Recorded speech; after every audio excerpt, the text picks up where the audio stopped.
Assalamualaikum warahmatullahi wabarakatuh. Nama saya Linda Noviana. Saya adalah mahasiswa dari IAIN Surakarta, Fakultas Ekonomi dan Bisnis Islam, Program Studi Manajemen Bisnis Syariah. Di sini saya akan mempresentasikan tugas akhir semester dari mata kuliah Dasar-Dasar Ekonomi Islam. Berikut penjelasannya. Yang pertama yaitu pengertian ekonomi Islam. Secara etimologi, istilah ekonomi berasal dari bahasa Yunani yaitu oikonomia yang terdiri dari kata oikos yang berarti rumah tangga dan kata nomos yang berarti aturan. Kata oikonomia mengandung arti aturan yang berlaku untuk memenuhi kebutuhan hidup dalam suatu rumah tangga. Ekonomi Islam mengacu pada kepentingan dunia dan akhirat, sedangkan ekonomi konvensional hanya mengacu pada kepentingan duniawi. Ekonomi Islam adalah sebuah sistem ilmu pengetahuan yang menyoroti permasalahan perekonomian. Sama seperti konsep konvensional lainnya, hanya dalam sistem ini nilai-nilai Islam menjadi landasan dan dasar dalam setiap aktivitasnya. Bahwa ekonomi Islam adalah suatu cabang ilmu pengetahuan yang berupaya untuk memandang, menganalisis, dan akhirnya menyelesaikan permasalahan-permasalahan ekonomi dengan cara-cara yang islami. Ilmu-ilmu ekonomi syariah adalah ilmu yang mempelajari aktivitas atau perilaku manusia secara aktual dan empirikal, baik dalam produksi, distribusi, maupun konsumsi berdasarkan syariat Islam yang bersumber pada Al-Quran dan As-Sunnah serta ijma'-ijma' para ulama dengan tujuan untuk mencapai kebahagiaan dunia dan akhirat. Selanjutnya yaitu jenis-jenis dari ekonomi. Jenis-jenis ekonomi terdiri atas dua, yaitu ekonomi konvensional dan juga ekonomi syariah atau ekonomi Islam. Yang pertama yaitu ekonomi konvensional. Ekonomi konvensional yaitu suatu sistem dalam aktivitas manusia yang berkaitan dengan kegiatan produksi, distribusi, pertukaran dan perolehan, serta konsumsi barang maupun jasa. Sedangkan yang dimaksud ilmu ekonomi merupakan suatu studi pembelajaran mengenai perilaku masyarakat dalam penggunaan sumber daya, yaitu baik sumber daya alam maupun sumber daya manusia. Ciri-ciri ekonomi konvensional. Yang pertama, dasar hukum ekonomi konvensional berasal dari hukum positif, yaitu setiap dalam sistem ekonomi yang ada tentu memiliki sebuah dasar hukum sebagai pedoman untuk pelaksanaannya. Dalam sistem ekonomi konvensional, dasar hukum yang digunakan adalah hukum positif. Ini berarti bahwa setiap kegiatan yang dilakukan dalam sistem ini bersifat positif dan hal itu diperbolehkan. Yang kedua yaitu masyarakat memiliki hak untuk melakukan hak ekonominya. Dalam sistem ekonomi konvensional, jaminan sepenuhnya diberikan kepada setiap individu untuk dapat melakukan kegiatan ekonomi sebebas-bebasnya.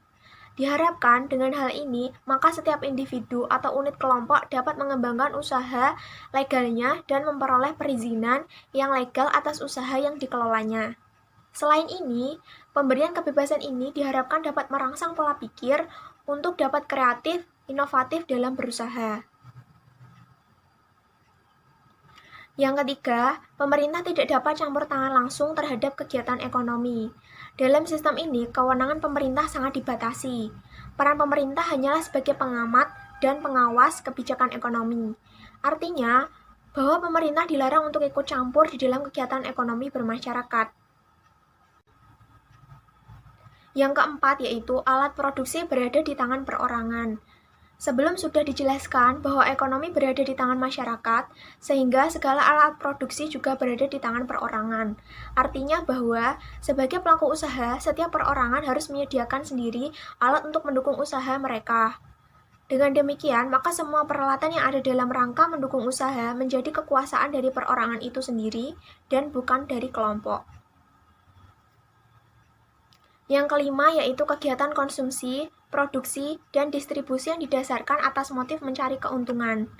Yang artinya, dalam sistem ekonomi konvensional, tujuan utama dari setiap kegiatan, baik produksi, konsumsi, dan distribusi ialah mendapatkan keuntungan yang sebesar-besarnya.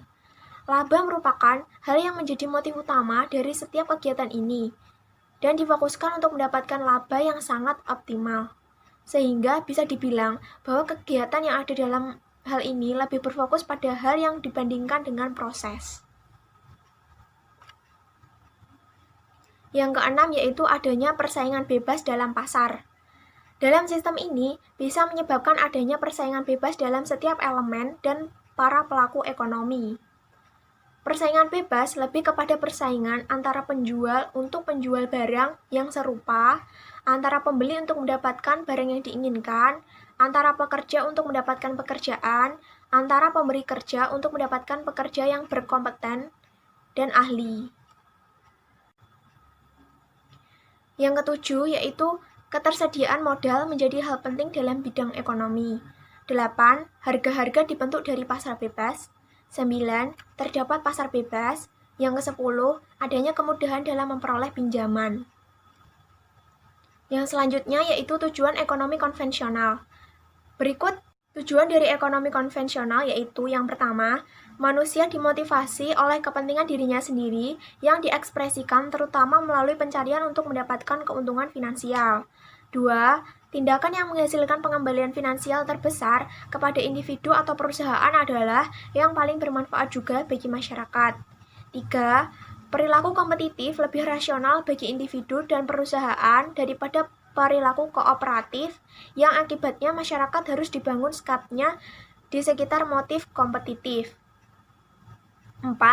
Kemajuan manusia paling baik diukur dengan peningkatan nilai dari apa yang dikonsumsi oleh anggota masyarakat dan semakin tingginya tingkat belanja konsumen memajukan kesejahteraan masyarakat dengan merangsang output ekonomi yang lebih besar lagi pastinya. Yang selanjutnya yaitu ekonomi syariah atau ekonomi Islam.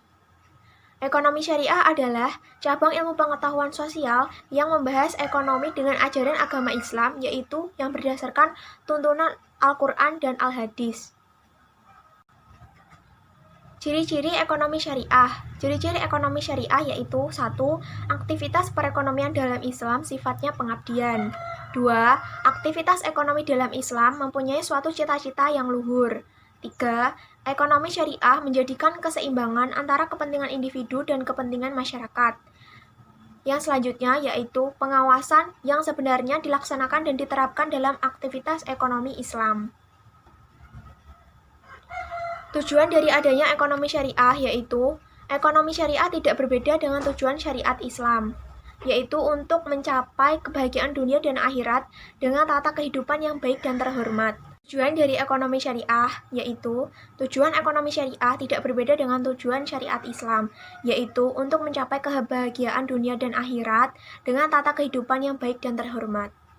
Namun tujuan ini sebenarnya dari ekonomi syariah yaitu yang pertama, memposisikan ibadah kepada Allah lebih dari segalanya, menyeimbangkan kehidupan dunia dan akhirat, mendapatkan kesuksesan perekonomian yang diperintahkan oleh Allah SWT, menghindari kerusuhan dan kekacauan perekonomian. Manfaat dari adanya ekonomi syariah yaitu yang pertama, apabila mengamalkan ekonomi syariah, maka datang manfaat yang besar untuk umat muslim, yang mana manfaat ekonomi syariah yaitu terwujudnya integritas muslim yang kafah, sehingga Islamnya tidak setengah-setengah. Apabila ditemukan muslim yang tetap bergelut dan mengamalkan ekonomi konvensional, artinya menunjukkan bahwa keislamannya belum kafah. 2. Menerapkan dan mengamalkan ekonomi syariah melalui lembaga keuangan Islam, baik itu bank, asuransi, pegadaian, ataupun baitul malwat, tamwil akan memperoleh keuntungan dunia dan akhirat. 3. Keuntungan di dunia didapat dari bagi hasil yang diperoleh, sedangkan keuntungan di akhirat adalah terbebas dari unsur riba yang diharamkan oleh Allah.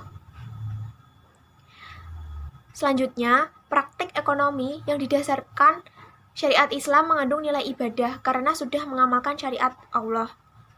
Kemudian, diamalkannya ekonomi syariah dengan lembaga keuangan syariah artinya mendukung kemajuan lembaga ekonomi umat Islam. Kemudian, diamalkannya ekonomi syariah dengan membuka tabungan, deposito, atau menjadi nasabah asuransi syariah artinya mendukung usaha pemberdayaan ekonomi umat. Karena dana yang dikumpulkan akan dihimpun dan disalurkan dengan sektor perdagangan real. Prinsip ekonomi syariah. Ekonomi syariah dilakukan dengan dasar prinsip-prinsip sebagai berikut. Yang pertama, berbagai sumber daya dipandang sebagai pemberian atau titipan dari Allah kepada manusia. Kepemilikan pribadi dalam Islam diakui dengan batas-batas tertentu. Kerjasama merupakan penggerak utama dalam ekonomi syariah. Ekonomi syariah menolak suatu akumulasi kekayaan yang dikuasai oleh beberapa orang. Pemilikan masyarakat dan penggunaannya direncanakan untuk kepentingan orang banyak yang dijamin dalam ekonomi syariah. Setiap muslim wajib takut kepada Allah SWT dan hari penentuan di akhirat nanti. Kekayaan yang sudah memenuhi batas atau nisab harus dibayarkan zakatnya. Riba dengan segala bentuknya dilarang dalam Islam. Dasar hukum dalam ekonomi syariah. Yang pertama yaitu Al-Quran.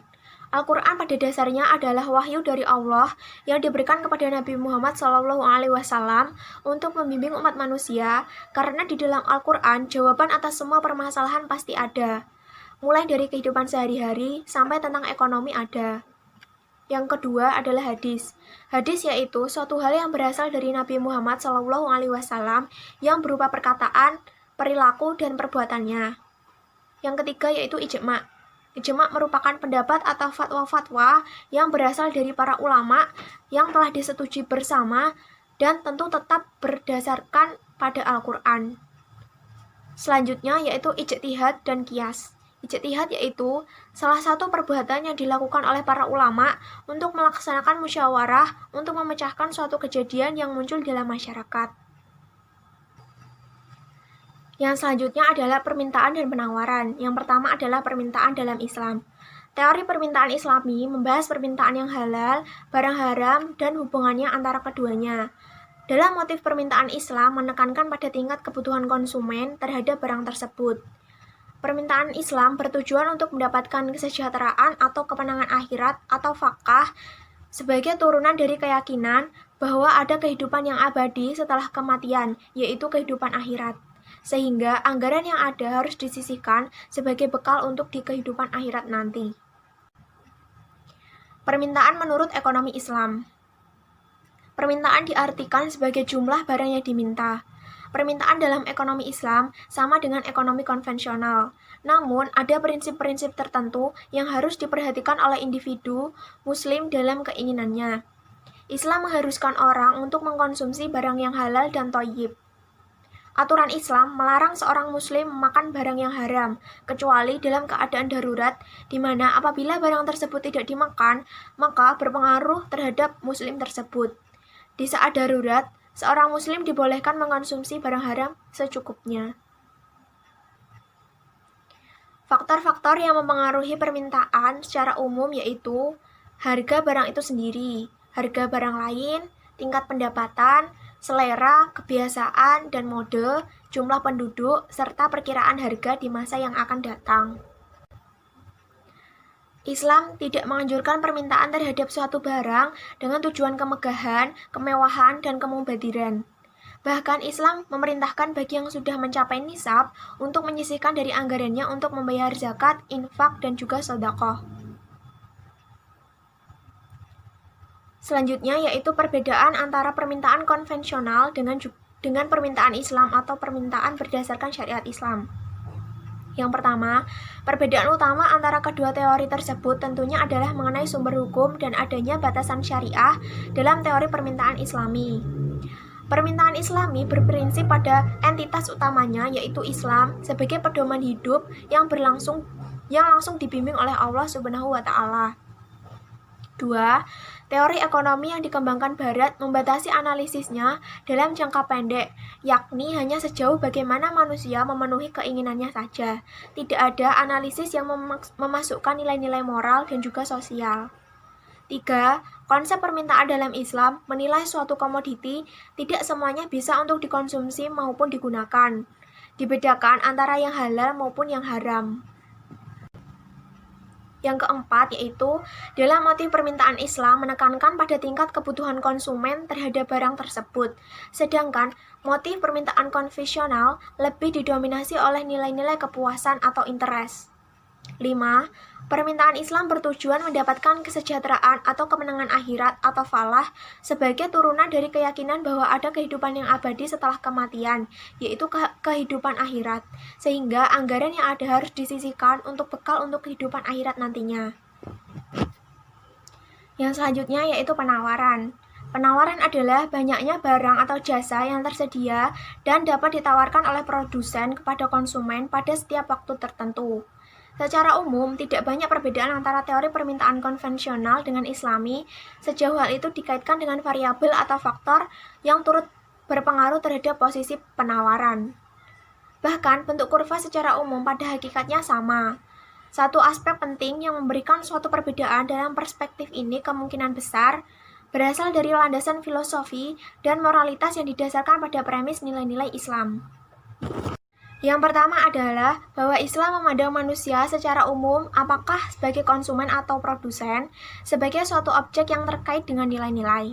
Nilai-nilai yang paling pokok yang didorong oleh Islam dalam kehidupan perekonomian adalah kesederhanaan, tidak silau dengan gemerlapnya kenikmatan duniawi atau zuhud, dan ekonomis atau iqtisad. Yang kedua adalah norma-norma Islam yang selalu menemani kehidupan manusia, yaitu halal dan juga haram. Adapun faktor-faktor lain yang mempengaruhi penawaran terhadap suatu barang yaitu biaya dan teknologi. Biaya dan teknologi adalah dua konsep yang sangat erat berkaitan satu sama lain. Yang dimaksud dengan biaya adalah biaya yang dikeluarkan untuk memproduksi barang dan juga jasa yang mencakup tenaga kerja, biaya bahan baku, dan jika sistem ekonomi konvensional dalam operasionalnya. Teknologi adalah penemuan dan peningkatan teknologi yang diterapkan untuk menurunkan biaya produksi. Contohnya adalah penggunaan robot dan komputer, jika diterapkan teknologi baru dan sebagainya. Kemudian jumlah penjual. Jumlah penjual memiliki dampak langsung terhadap penawaran, yaitu makin banyak jumlah penjual yang mampu menjual pada tingkat harga tertentu, yaitu makin tinggi penawaran. Kemudian dugaan tentang masa depan. Selanjutnya, aspek dugaan atau ekspektasi terhadap masa depan mencakup dugaan mengenai perubahan harga dari barang tersebut. Misalnya, jika penjual menduga bahwa harga barangnya akan meningkat di masa depan, ia akan mengurangi penawaran pada saat ini.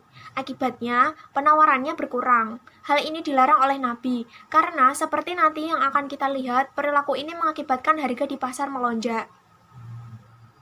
Kemudian, kondisi alam. Kondisi alam seperti banjir, gempa bumi, dan juga sebagainya bisa mengakibatkan penawaran barang-barang tertentu berkurang, khususnya barang-barang hasil pertanian. Yang selanjutnya yaitu kebijakan fiskal dalam Islam. Kebijakan fiskal diartikan sebagai langkah-langkah pemerintah untuk membuat perubahan-perubahan dalam sistem pajak atau dalam pembelanjaannya yang bertujuan mengatasi masalah-masalah ekonomi yang dihadapi. Prinsip Islam tentang kebijakan fiskal dan anggaran belanja bertujuan untuk mengembangkan suatu masyarakat yang didasarkan atas distribusi kekayaan berimbang dengan menempatkan nilai-nilai material dan spiritual pada tingkat yang sama. Meskipun antara kebijakan fiskal Islami dan konvensional ada kesamaan, namun keduanya memiliki perbedaan yang sangat prinsipil. Jika di dalam sistem ekonomi konvensional, konsep kesejahteraan hidup yang ingin dicapai adalah untuk mendapatkan keuntungan yang maksimum bagi individu dalam kehidupan tanpa memandang kebutuhan spiritual manusia. Maka, dalam sistem konsep kesejahteraan yang sangat luas, meliputi kehidupan di dunia dan di akhirat, serta peningkatan spiritual lebih ditekankan daripada pemilikan material.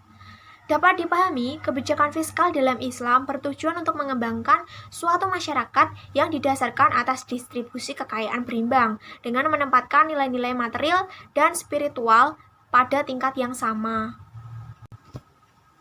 Kebijakan fiskal menurut ekonomi Islam diharapkan melaksanakan fungsi alokasi, distribusi, dan stabilisasi dalam suatu negara yang mempunyai ciri khas tertentu dari nilai orientasi, dimensi etik, dan sosial dalam pendapatan dan pengeluaran negara Islam. Sistem perpajakan Islam harus menjamin bahwa hanya golongan kaya dan makmur yang mempunyai kelebihanlah yang memikul beban utama pajak. Sejarah ekonomi Islam menyebutkan bahwa paling tidak instrumen kebijakan fiskal yang terekam di awal pemerintahan Islam adalah 1. Peningkatan pendapatan nasional dan tingkat partisipasi kerja, kebijakan pajak, anggaran, kebijakan fiskal khusus. Secara umum, sumber pemasukan negara dalam perspektif ekonomi Islam adalah zakat, kharaj atau pajak pertanian, jizyah atau pajak perorangan, khums atau pajak harta rampasan perang, usyur atau pajak perdagangan, warisan kalalah atau orang yang tidak mempunyai ahli waris, kafarat atau denda, hibah dan pendapatan lain yang bersumber dari usaha yang halal. Dapat dipahami bahwa setiap instrumen memiliki karakteristiknya masing-masing. Dilihat dari aturan pemungutan, ada instrumen fiskal yang sifatnya menjadi ketentuan yang mengikat atau regulates. Maksudnya, instrumen tersebut dikenakan pada objek pembayar tertentu dengan sanksi-sanksi tertentu dari negara bagi yang tidak membayar kewajibannya. Misalnya, instrumen zakat, kharaj, jizyah, dan usyur. Pada zakat, pemungutannya dilakukan hanya pada masyarakat yang harta wajib zakatnya melebihi batas nisab atau batas minimal harta terkena zakat. Ada juga instrumen yang bersifat sukarela seperti infak, sedekah, dan wakaf. Sedangkan instrumen yang bersifat kondisional dapat berupa khums, kafarat, pinjaman, dan juga lain-lain. Begitu juga pada mekanisme penggunaan dana-dana tersebut. Ada instrumen yang penggunaan dananya bersifat terikat dan bersifat tidak terikat atau bebas. Penggunaan yang bersifat terikat maksudnya penggunaan yang harus merujuk pada petunjuk yang telah ditetapkan oleh dalil-dalil syariat. Misalnya zakat, di mana penggunaan dananya hanya terbatas pada 8 golongan masyarakat atau yang disebut sebagai mustahiq, golongan penerima zakat. Sistem perekonomian mengenai anggaran belanja ada suatu perbedaan yang mendasar mengenai sistem anggaran belanja Islam dan juga modern. Islam menitikberatkan pada masalah pelayanan terhadap urusan umat yang telah diserahkan oleh syara dan ditetapkan sesuai dengan apa yang menjadi pandangan agama Islam. Berbeda dengan anggaran belanja modern, lebih menekankan pada suatu campuran rumit antara rencana dan juga proyek. Demikian yang dapat saya sampaikan mengenai tugas akhir semester dari mata kuliah Dasar-Dasar Ekonomi Islam. Kurang lebihnya mohon maaf. Wassalamualaikum warahmatullahi wabarakatuh.